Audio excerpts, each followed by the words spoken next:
Okay, ito.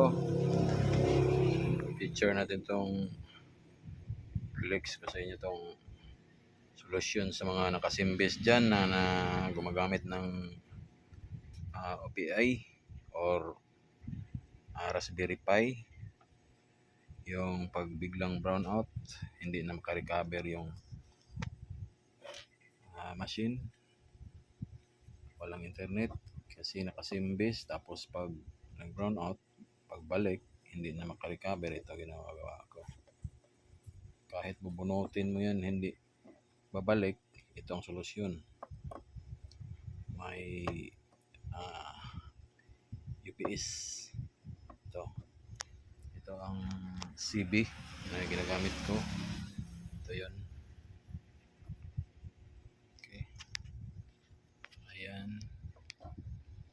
Connection. Ito charge. Tapos ito out. Papuntang